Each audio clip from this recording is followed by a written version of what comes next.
What's going on, everybody? It's Ron Brown, LMC, the People's Fitness Professional, alongside my co-host, Fever. Wait, I didn't hear that, Mike. Mikey Fever, you hear me? Mikey Fever. Yeah, there we go. Mikey Fever.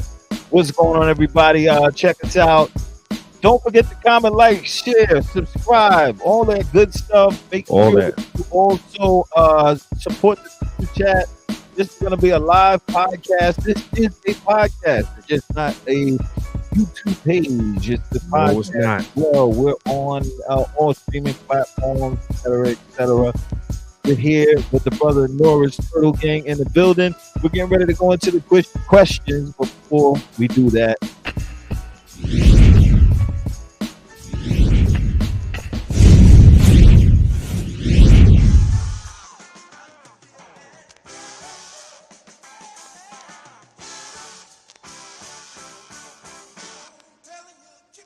all right, let's go right into it. What's going on, brother? Good evening. How you feeling? Peace, bro. Thank you for having me back. Doing real well, man. Hope y'all are doing well. Hope all is well with the family. Peace. Oh, yeah, thank you. All is well with my family. Ups and downs, just like everyone else's, but overall, we're doing good. That's a fact. Indeed. Peace. Yeah, Indeed. That's all we can ask for. That's true indeed. Okay, I see. Turtle Gang Midwest, make Turtle Island great again. 20. Who is that? That is ill. That's dope. I like that. Turtle Gang. So Turtle Gang Midwest is actually he is a member of the federally recognized Delaware. So he's actually somebody that would be a valuable person to talk to in terms of the overall, the larger perspective of the Lenape. Like I would have a better understanding and perspective of the Eastern Woodland families that remain behind. But when we want to talk about the larger story of the Lenape, that's somebody that you're gonna want to speak to. You know what I mean? Valuable cache of information. Turtle Gang Midwest, welcome to NYP Perspective. We are looking forward to building with everyone from Turtle Gang, whether it's 5 to 10 million. We want all 10 million on the platform. We want to make sure everyone's voice is heard on this platform. I call this the Underground Railroad, where this is a people's platform. This is not just a conscious platform. Everyone's allowed on here, especially if you're talking about something positive. So let's go into it. Let's talk about the Lenape. The reason why I say the Lenape is because I heard that from you some years back. I always wanted to know what was that, what is that, and how does it pertain to you and Turtle Gang? Okay, so the Lenape is a term in our language which basically means man or human. All right. Lenni Lenape is a term that references our particular people, as in the real people or the genuine people. Right. So based on the terminology, you know what I mean, Lenape is just a term that would be used for humans in our language. And you actually mentioned that the last one. Pardon me. Yeah. Now I'm recalling. So now I want to break down the basics. Let's start from the Lenape, the Turtle Island, and as far as Turtle Island, can you name the areas where Turtle Island would be exactly? Okay, so once again, Turtle Island, that comes from a creation myth. Creation. So when you talk about looking for an actual piece of land, it's talking about land in general. It's a creation myth of when the land rose up out the water. So to actually look for a location, like that's, so you know how this information resonates on multiple levels, right? So you have the mundane level, which is the literal level. You know what I'm saying? And then you have the spiritual or the, you know, scientific level, right? So a creation story or mythology is a way of conveying vast amounts of information in a story form. You know what I mean? So this is why a lot of our mythology come to us in the form of animals. You know what I mean? Because these animals represent different archetypes, different uh like jobs. You know what I'm saying? Like, so when we're talking about the story of Turtle Island, it's a creation myth. It's not literally North America. The idea that North America looks or is shaped like a turtle is just an artistic expression of, you know what I mean, someone, you know what I mean? It looks like it because they want it to look like that. You know what I mean? There's a lot of tales that say North America is the turtle, South America is the elephant's head, and Asia is the body of the elephant. You know what I mean? And that tells a story. So these are just mythologies. You know what I'm saying? So as I stated before, the creation myth, the Lenape creation myth is a very extensive, long myth, you know, long story that goes into depth and different, like I don't really want to like get into it right now. Like I could pull it up and we could go through it, but you more have to understand that it's a creation myth. It's not a literal term. It's not literal. See what I'm saying? It's a part of our creation myth. You know what I mean? So yeah. So now the brother says Lenny Lenape territory extended. See, this is what I wanted to know. I was getting ready to ask this question actually right after you said that. That's a mind detect mind, as the 5% Nation would say. Lenny Lenape territory extended from the Atlantic all the way to the Rockies, spanning as far north as the Great Lakes and spanning as far south to NC and other places. Can you expound on what he just said? Yeah, so when the Lenape migrated down from Canada into what we know as the United States region, they came into the Great Lakes area. That's some of the first places they settled.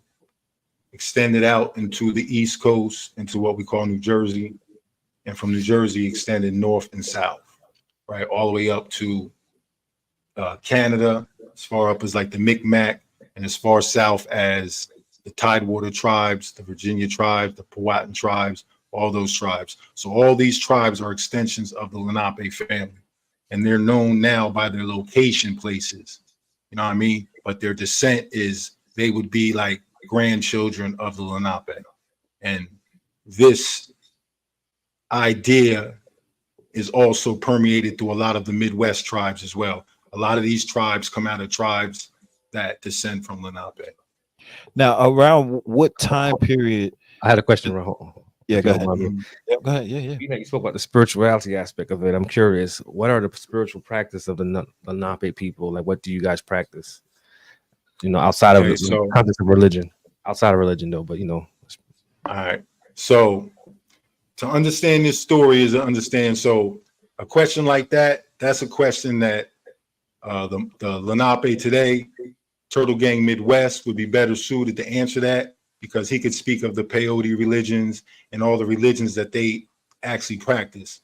Our families here that were left behind on the East Coast, you know what I mean, we still practice traditional ways, but of course, you know, we have been colonized and many of our families are Christian and things like that. So you're going to have a mixture of traditional Lenape culture along with Christianity and things of that nature. So when you really like when you get into the depths of it, you're going to start to understand that there's unique stories, very different stories from different groups of Lenape. Let's say the ones who removed and the ones that stayed. You know what I mean? So some of these questions would be better off, like he would actually be able to answer them much better than me. You know what I mean? And more in depth.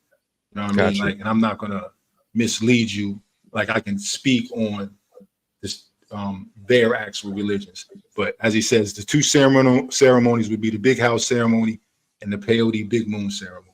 So that peyote is dealing with like the psychedelics, the shrooms and stuff, the herbs. I don't want to, give it in a bad context when we say psychedelics. People take it as, as narcotics. But I know peyote, a lot of indigenous tribes do use that to connect into a spiritual realm. It takes them to a different dimension, alters the mind. I mean, that's a part of it. But like I said, that's something that he would have more of an expertise on.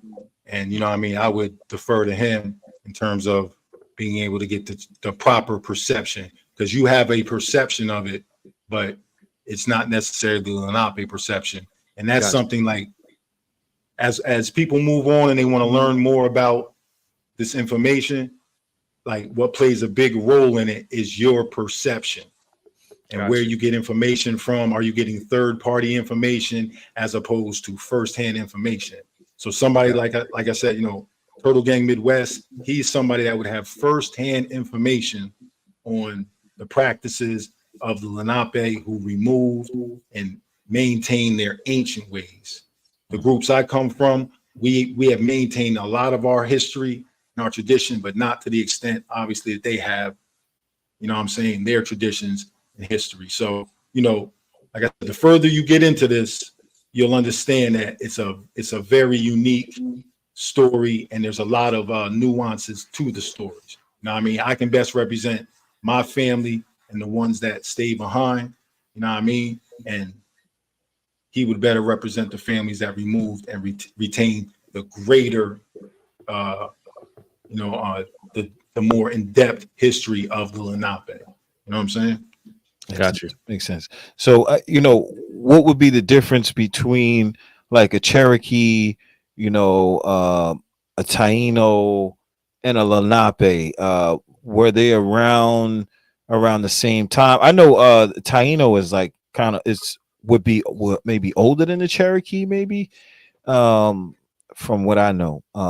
But as far as like time periods and who did the Lenape encounter, what was the time period they were like really thriving, and who did they encounter? Did they encounter the Europeans? Did they encounter the different quote unquote Indian tribes here, etc.? Yeah, so this is something that we've been having these conversations, and so first you have to understand that a lot of these tribes date back to early migrations, right? And during these, like, let's say we're going back 30,000 years, as they came into the Americas, these tribes would have split up, right? And over time developed into their own unique people. You know what I'm saying? And then by the time they meet back up, now you have groups of people that are very different. You know what I'm saying? So when you're thinking about the tribes, you have to think about there were two migrations primarily that came into the Americas, right? A Southeast Asian migration, and then you have like the Siberian groups. These two came in, and formed many communities and spread throughout the Americas, came back together. The main body of Lenape that came through, the Algonquin speaking people migrated through Canada, came down through like the Great Lakes area and pressed over into the east. And they encountered people who were here, but those were people who, as I stated, were at one point in time all a part of the same people. Different migrations, different people coming, different groups of the same people coming into the Americas at different times. But generally they all going back to either Southeast Asian or ones that you would say come from the Siberian area.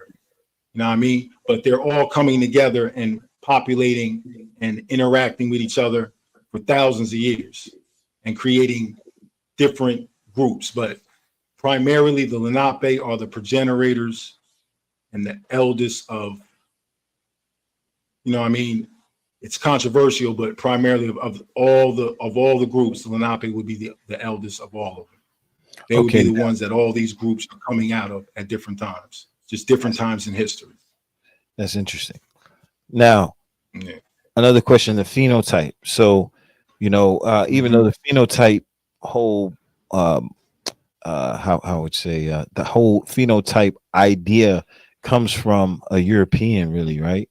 Because you got the Caucasoid, That's a fact. you got the Negroid, and then you got the Mongoloid, right? So the Mongoloid would be pretty much like Asian Indian, if you will, right? Like, so you have labeling of phenomena, right? But this is actual phenomena that occurs. People develop their own phenotypes based on isolation in certain parts of the planet, right? And you adapt to the environment, right? It's just not something that's found in your appearance. It's also going to be found in your bone, the density of your bones, right? Your lung capacity, if you're living in certain high areas, right? All these things can affect your phenotype. It's not just how you look, although how you look is a major part of it, right? So these people that would have migrated into the Americas, right, were coming from Asia with a primarily Asian phenotype, right? They had been in Asia for thousands of years, right? They come into the Americas, and now they're isolated in the Americas amongst themselves for thousands of years, and they develop a little differently than the people that they were once part of. You know what I mean? They develop, depending on what region they go to in the Americas, they develop a little different. You know what I mean? You got multiple groups that are coming in that are of different Asiatic stock, you know what I mean? That are going to different places in the Americas and being there for thousands of years and adapting to the environment. Some got lighter, some darker, you know what I mean? It depended on, like, just like anywhere else on the planet, you know what I mean? So what we have is we have people confusing pigmentation with ethnicity, right? And just because these people are dark, don't make them the same Negro stock that, you know what I mean, many of us are, because, you know, like, we can't compare pigmentation or color, you know what I mean? That's not what makes us who we are. It's many different ethnicities that have the same complexions as all of us, you know what I mean? So, like, to kind of get to the brunt of the conversation, you know what I mean? Yeah, the phenotypes of the people that would have occupied the Americas would have been of an Asian, right? They label it Mongoloid phenotype, but yeah, they would have been of Asian, you know what I mean, phenotype, absolutely. Right. So now, Mongoloid, so to speak, phenotype, and Negroid phenotype. Now, Moors would say that the Moors were here as well. Now, how have you seen that or found that in your studies and research, as far as like the Negroid phenotype and the Mongol So, coming together or and coming in contact with one another, working together at one point? so this is the thing, like, when we talk about, when we talk about the Negroid, right, that's just another label, right? That's just another one of these labels that was placed on a group of people, right? Right. And we know it was first placed on people in Africa. Will we agree? Yes, sir. The term first appears with people in Africa. So if we understand that Negro, and even in the time when they used it, coming from Spanish, right? The Portuguese applied it, but coming from Spanish, it just means dark, right? Black, right? Negro. Right? So they could use that for any object. It's a description. See what I'm saying? So now in today's term, we take it for more than just a description. It's an identity, right? But at that time when they were using it, they weren't using it as an identity.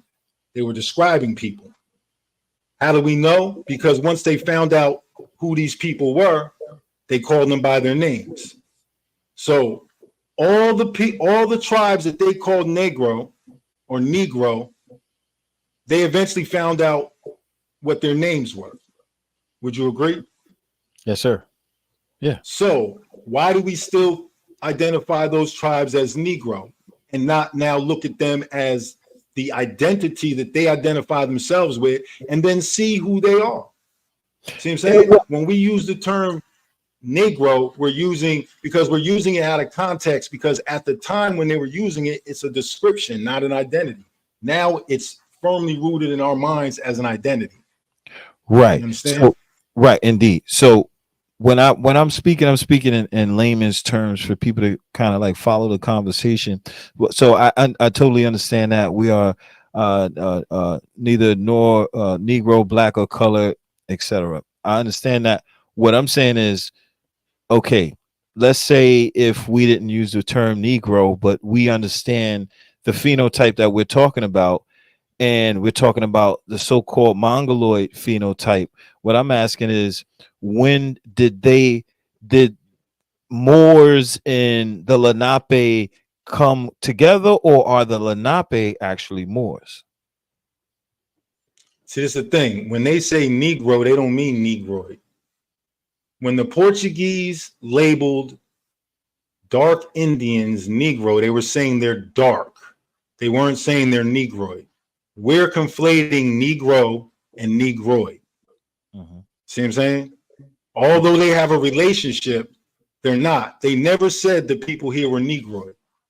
They said they labeled them Negro de Terra, right? Negroes of the land, but they never said they were Negroid. We're doing all that. We're conflating that in our belief systems because we're still conflating. Like, you know what we do a lot of times, bro? Like, the word Moor means different things in different languages, right?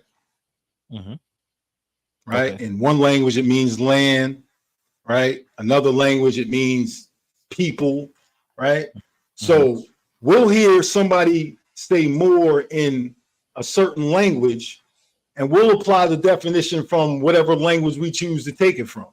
So they could be saying Moor and be talking about land, and we're hearing it, and we're applying whatever definition we choose, whether we take it from the French or we take it from, you see what I'm saying? We're doing that because we're not as linguistically sound as we think we are. You know what I'm saying? So these are the problems that we're having that are throwing ourselves off. Like when they say Negro de Terra, they're not saying they're Negroids. They're saying they're dark people of the land.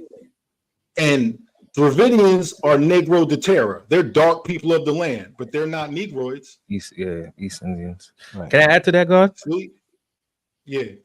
I respect what you say 100%, but I think from the perspective of the Moors, they go on by the whole geography of saying where the Moors had multiple empires at, and you know those that were melanated, as you mentioned, with the language, what they would call them. Back to etymology, linguistics plays a part, and they just maybe going over the whole brush of people that are of darker hue, saying that the Moors were traveling here, they're already navigating the seas. They established an empire from northern Africa, what they call America, Mexim, and they just migrate all around the world. So it's true to what you're saying. They're probably going by that narrative. Yeah, well, have you ever heard of Meredith Quinn? No. Can you elaborate on that? Meredith Quinn is a Lakota. He's a Lakota, call him like a Lakota international lawman, right? He's a historian of Lakota Nation, right? He spoke, and I can provide you with the information. It's a book he wrote, and he spoke to the Moorish Empire having a treaty with the Pueblo Indians that sat in New Mexico, and that it was important because under that treaty with the Pueblo or whatever, that's how the laws, something about how the laws that govern the United States, right? But the treaty shows what? If the treaty does exist, and Meredith Quinn says it exists, the Moors have a treaty with Native American Indians. What does that say? That they work together. They work together, actually. Says that they had no jurisdiction here. Oh. Can you explain? You know what I'm saying? So you're saying the Moors didn't have any jurisdiction here because they had to have a treaty. Based on what Meredith Quinn said, he said the Moorish Empire had a treaty with the Americus Empire. And that the Moors were, like, based on what he's saying, and that they're from overseas. They're not from here, but they brought law here. The law that governs the Englishman, they brought here. Got you. So the only bit of evidence I've ever found of any indigenous nation referencing the Moors was via Meredith Quinn. I'm gonna provide you with the information. Meredith Quinn. And yeah, and he clearly states that they ruled the known world, meaning Europe, for 700 years, and that's who brought English law and all that here. Even though the English brought it, the English got, because obviously the Moors civilized what was going on, everybody in Europe. Mm-hmm. So this is the history he speaks to, which coincides with the known world history. You know what I'm saying? Now, in terms of there being some type of, like, I've seen certain connections that would make someone think that, but it's because they're coming from a perspective that is not of an indigenous American perspective. All right. So let me show you something real quick. Let me share my screen. I'm gonna show you.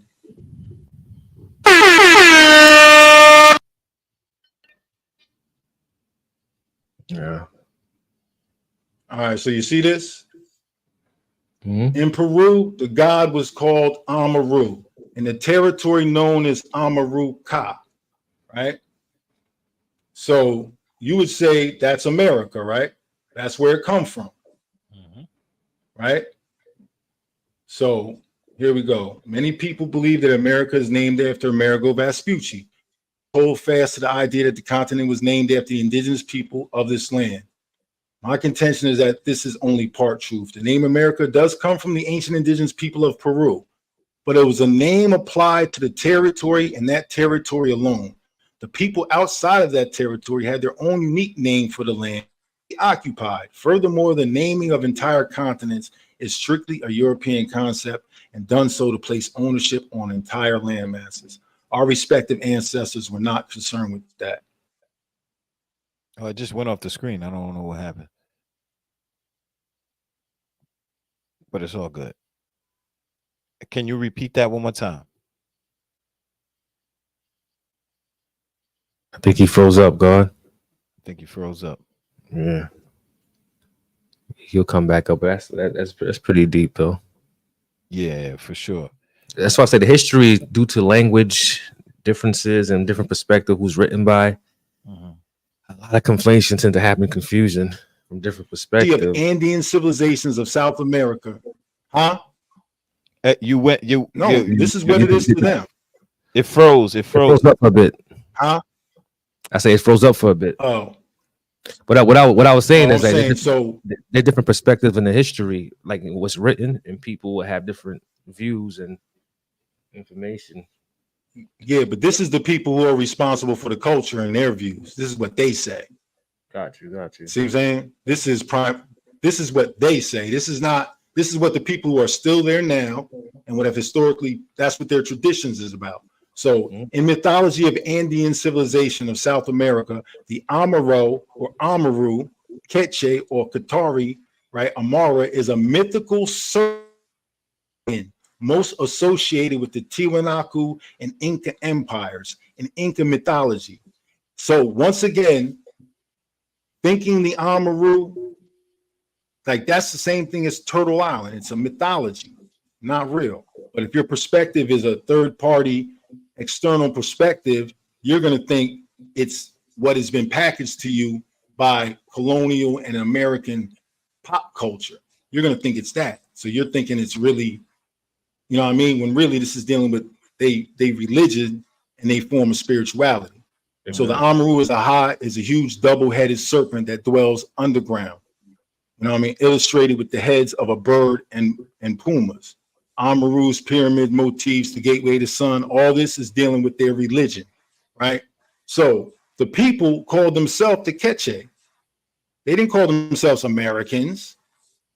See what I'm saying? This is all modern, you know what I mean, perspective. It's not, so to try and say like America comes from, nah, that's not, this is one group of people who they're conflating these terms, you know what I mean, and trying to make something out of it because their perspective is a foreign perspective, and it's not true to the actual people who originated the culture and have practiced it for thousands of years. You know what I mean? And a lot of the information that we have as Americans is just that. It's third-party information. Right. That's, I want to say this, man. I want to say this. I'm not about basically saying that all of everyone else's culture on the planet is our culture and we created it all. That's a fact. Gatekeeping. You don't do that. Like, people don't have their own brains and culture, and like, yeah, you know what I mean? Like, they don't have their own origins, and you know what I'm saying?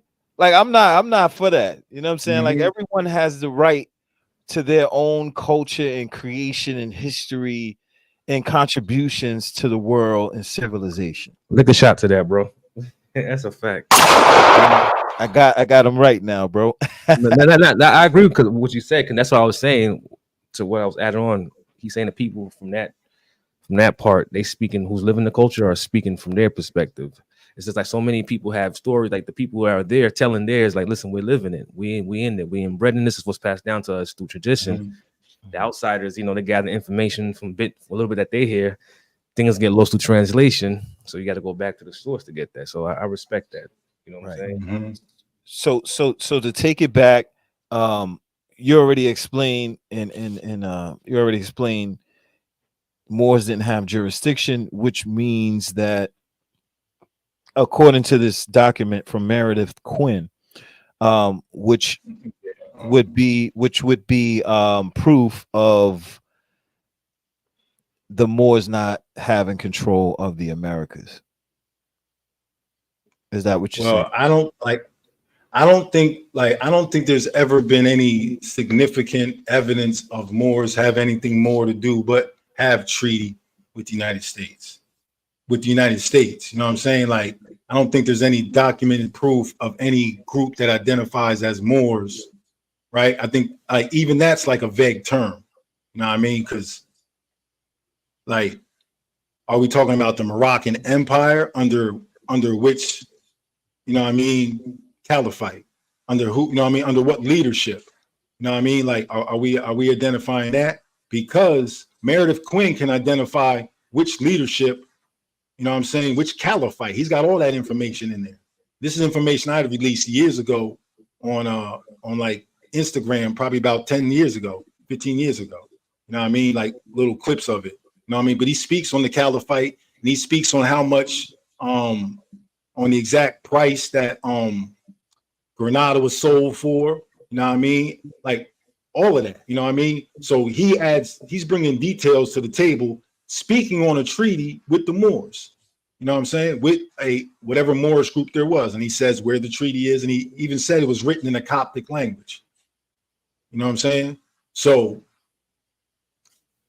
I'm just saying that if that's the case, I would like to see proof. Every bit of evidence I've looked into, whether it be the Treaty of Peace and Friendship, everything I've looked into, I haven't found any legitimate claim for Moors having jurisdiction.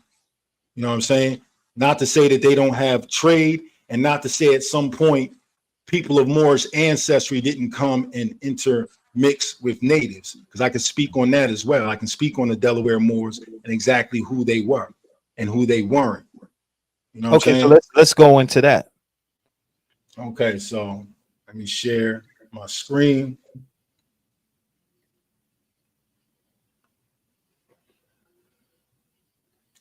All right, so first thing I'm gonna say is the Lenni Lenape were encountered by British on what we call Lenape River. It's called the Lenape River, right? And the British renamed it the Delaware. So, like any other practice, they renamed the inhabitants of that particular river after the person they named the river after. So they named the Lenape the Delaware. This is long before the state of Delaware ever existed. All right. So now they were nicknamed the Delaware. So eventually, when this tribe removed from the east and went west, right, and became became a federally recognized, or was, became recognized by the federal government, they took on the title Delaware Indians, right? But it's not dealing with the state of Delaware, just dealing with the old name that they were first called by the Europeans. All right, so now you have the Delaware Nation. So the Delaware Nation and Moors and Delaware are not the same people. They're two entirely different people, right? Moors in the state of Delaware are not the Delaware Nation that lives in Oklahoma. Two completely different people.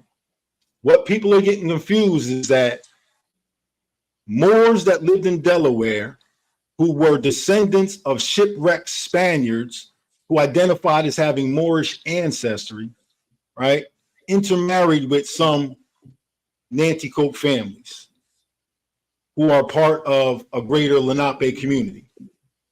And this is where you have the idea of the Delaware Moors, but they're not the Lenape, even though some of them may be intermixed.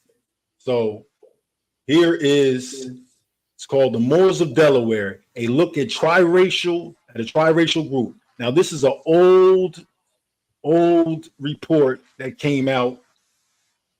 Wilson S. Davis, Clayton Wilmington, Bishop Corner, and Dover, Delaware, right? So these are the people that are from this area that did this giant, look into who these people are, right? Just went all through it.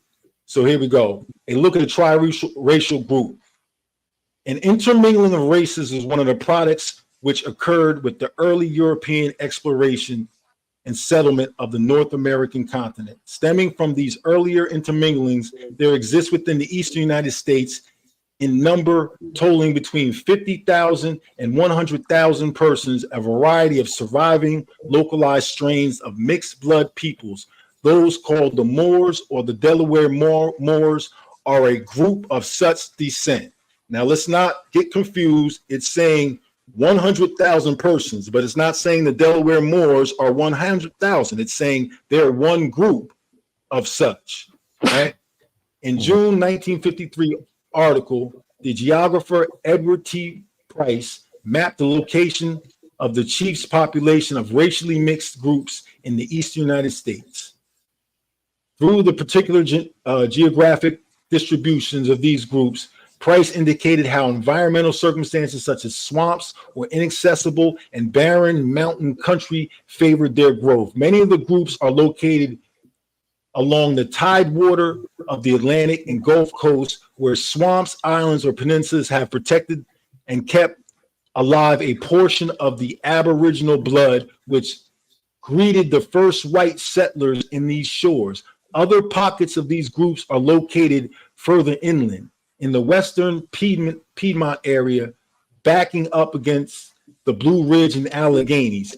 A few of the groups are to be found along the top of the Blue Ridge, and as several ridges of the Appalachian Great Valley just beyond. Another term that Delaware Moors would be labeled at is Melungeon. Like they're the same people as the Melungeon. That's right. It's a group of triracial people that form their own community, and it's usually off into its own self. And guess what? As we read on, it'll talk about the high cases of endogamy. Right? So here we go. Old census records have indicated that the present number of mixed bloods have sprung from great reproductive increases of small initial populations of the group.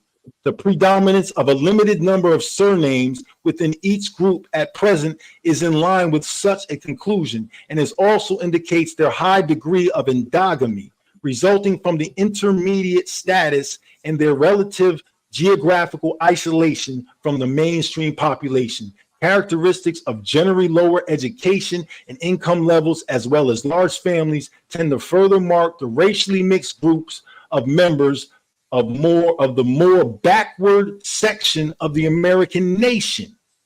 So when people are talking about Delaware Moors, they've done no research to see who they're actually talking about. While all the aspects mentioned above are descriptive of similarities between the various relations in the United States, one must also realize that each group is essentially a unique phenomenon.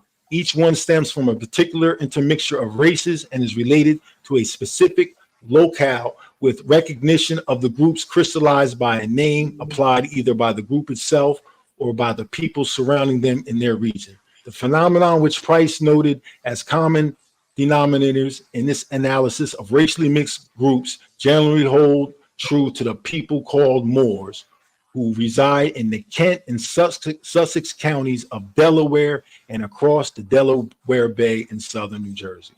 Now, when you read on, it's going to talk about, like I said, these are long articles, but it's going to talk about how these people demanded their own schools. And this is where people are trying to lean and say that, oh, the Moors, this and that. No, these groups demanded their own schools, separate from blacks, separate from Indians, separate from white, had their own schools because they saw themselves as separate groups of people. And at no point were they connecting themselves to any Moorish empire, to anything other than they are of Spanish descent. And at that time, that meant Moorish descent.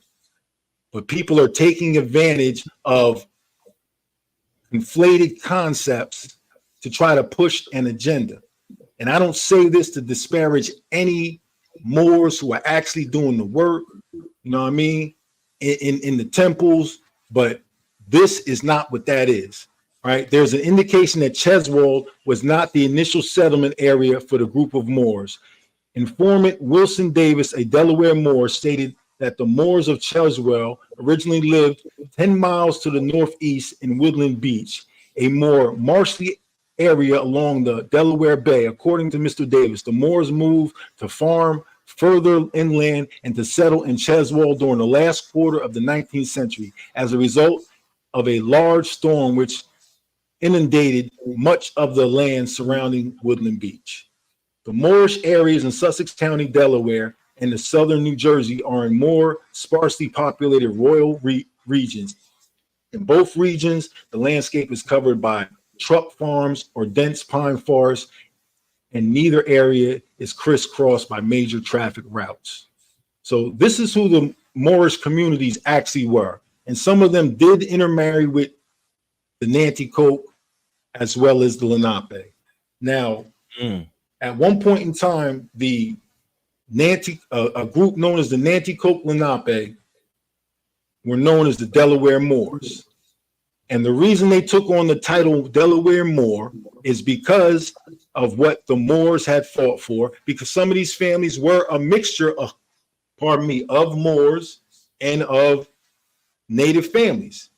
They were triracial, so they were Moors, they were African, and they were native, and they were all mixed. And at the point in time where it was more beneficial to say you're a Moor, they all claimed they was Moors. You know what I mean?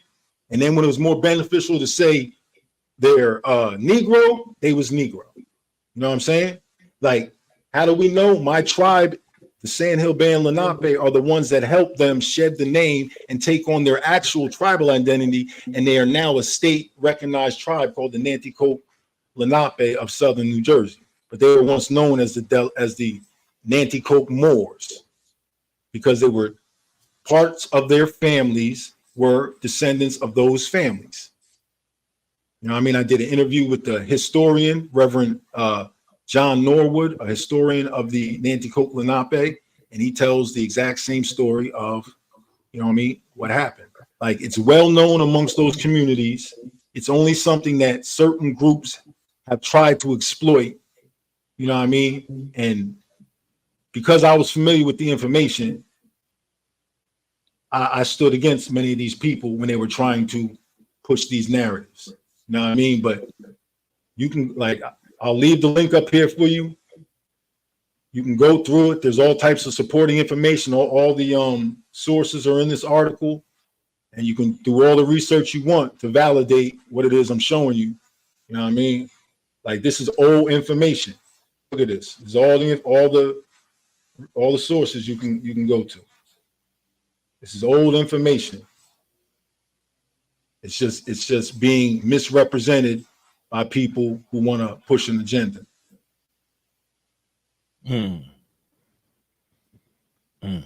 Hey, Mike, have you seen this before? The Delaware Moors? Nah, I never heard. It's my first time. Yeah, I've heard this many times.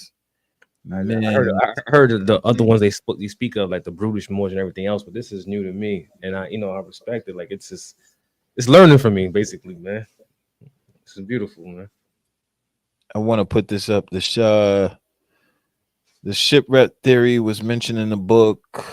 The Delaware Indians wasn't proven, but was mentioned as a theory. But the author Westlager. All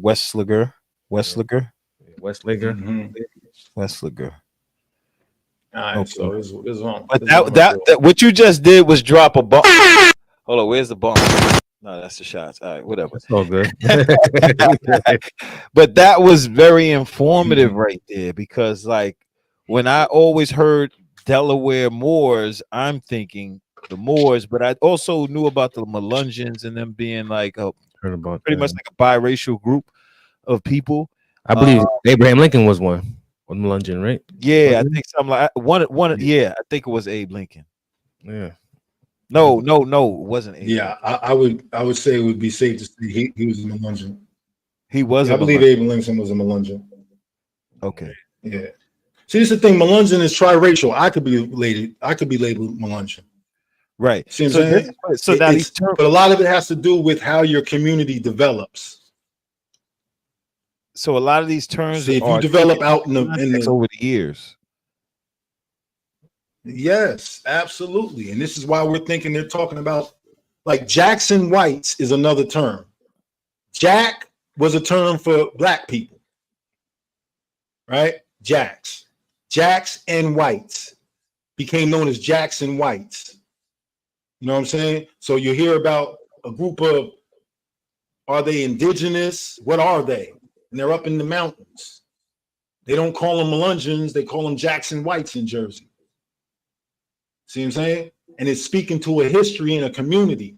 And if you don't understand this history, you're going to label it some third party, what you read out of a book. You know what I'm saying? You got to get close to these communities. This is why I was saying earlier, even with Turtle Gang Midwest, like, what you want to know about the ones that removed, he could tell you, but this right here was what happened here and this type of stuff. This is what I can straighten out for you. See what I'm saying? Because we here on top of it, dealing with it. They out there. That's what has forged the relationship we have, because it's West meeting East, Midwest meeting East. And every time another piece in the cog pop up, they're gonna plug in, and we putting these puzzles together. You know what I'm saying? We working together to put the puzzles together. So, because remember, it's perspective, bro. We all could be looking at the same thing from different perspectives, right? And if your perspective outweighs or is louder than mine and it's not the truth, it still prevails. Right. And that's what we're dealing with, bro. Everything we're dealing with is coming from a European perspective. And until you kick your colonized mind, right? And that means what? We got to get away from this language. You know what I mean? Because this is how I would argue that there was no Moorish strongholds here. Because there is no, like, whether you know it or not, there's mad, like New Jersey has over 1,000 indigenous place names. If there was any type of Moorish jurisdiction here, there would be remnants of place names that represented a history that took place. not just the history, but like when we talk about place names, right? They sound like names to you, but in the language of the people, it's a description. Mm-hmm. So you can't fake that. If in our language this is called big rock that hangs over a cliff, you can't be in a prairie somewhere saying we have big rock that hangs over a cliff and we stand in a big open field. In the language, see what I'm saying? That's how the language works. Right. So when we talk about places like Manhattan, what it really means in our language, it's a description of the land. You can't get around that. You can't say, oh, no, you just don't know the foundational perspective. So in order for you to say the Moors had some jurisdiction here, you'd have to show a linguistic, you know what I'm saying? That's why it's important to wipe out the languages, bro, because that's where the jurisdiction really come from. Mm. See what I'm saying? Like these are terms that are, that's why a land and a people are named the same. So is the language.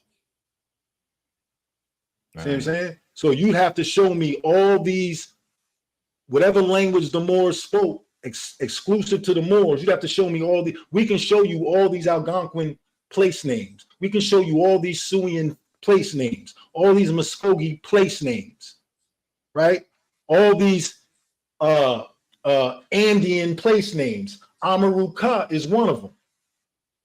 Long before, see what I'm saying? Those terminologies amongst those people existed thousands and thousands of years before anybody came around here, right? But it is also dealing with that location because that is describing a mountainous area. You wouldn't describe, you know what I'm saying, the prairie somewhere as that. Right. It can't. See what I'm saying? Mm-hmm. It's not how the culture and the language work. So when people are doing all these things, they're showing that they don't really know enough, right? And the more you learn, like, really, the less you want to speak because you realize there's so much you don't know. Exactly. You know what I'm saying? Like, exactly. You know what I mean? Like, I become more cautious. You know what I'm saying? Because I'm learning this lesson. I've learned it in real time. That's a fact. I agree. 100%. 100%. So now, man, that was a good clarification on basically the wording and the linguistics and, you know, our understanding of different words in time periods where we get mixed up, we make mistakes. That's a fact. But we take it on face value and say, no, this is what it is, without really truly challenging ourselves and our own mental critical thinking and coming up with the facts. So that's why we're here, and I'm glad to have you on the platform. That's a fact. Write that down, and hopefully people really got that. Ron, I agree with you. That's why I wanted to say that too. That's why I kept saying things get lost in translation, man. That language, yeah, it's crazy because it's like the game of telephone. You say one word, it goes around. By the time it gets to like the 10th person, it's something else. Mm-hmm. And the time period of different languages, unfortunately, the colonization plays a part. So that things get mixed up, and certain things were taken out of history. It's putting the pieces back together. Yeah. So if you got something to say, because I wanted to ask you a question. Yeah, I just wanted to say that it's a lot of people out here that are professing to represent a truth, right? And they come with the most general, basic information. And I'm telling you, whoever your ancestors were, what you claim, their traditions and the science and the religions that they believed in was way more like, it wasn't as bland as you'd like to think. It wasn't, you know what I mean? It was a lot like these people had a lot more nuance than you could ever think. English is a child language to the language compared to the language that your ancestors would have spoke. You know what I mean? And within that language is clarity. So if people really want to get back to who they are, they'd understand this language. You know what I mean? Because by language alone, when somebody says Queen Khalifa, I know linguistically that language don't come from here. It's not tied to any nation here. You know what I mean? So how much validity is there in someone being a Queen Khalifa? What perspective is it coming from? Mm-hmm. Oh, I already know it's coming from the Spanish perspective, right? See what I'm saying? Like, so to even entertain that as being something that is true, might be some truth to it, but the perspective is off. You know what I mean? Might have been a warrior, female ruler here, but I'm sure she didn't call herself Khalifa. See what I'm saying? That might have been something that was applied to her by a foreigner who has that from their cultural cachet. Right. See what I'm saying? Right. That don't mean that proves, see what I'm saying? Yeah. No matter how much we celebrate it. Because, you know what I'm saying? Until you establish that there was a tribe over here that spoke Arabic, and it was because Khalifa is a term that is tied directly into a certain group of people on the planet with a location, with a history, everything. You know what I'm saying? So you can't get around that. Language plays such a big part in all of this. And until we understand and respect language, we're going to be lost. You know what I mean? Like, in order to get out of colonization, you got to grab a hold of some type of language that's going to get you past all this so you can really understand what it is you're talking about. So. Right. So I forgot what I was getting ready to say. Man, this was important though. Yeah, man. Go back, bro. To bring it back, Moors, Lenape. Okay, so who could at this point in time, who could claim the Lenape? Lenape. Ron, that's a good question. Okay, so when you talk about any group of people on the planet, what do we all have in common? What do you have in common that I have in common? Blood, life. We all come from families. Okay. Right?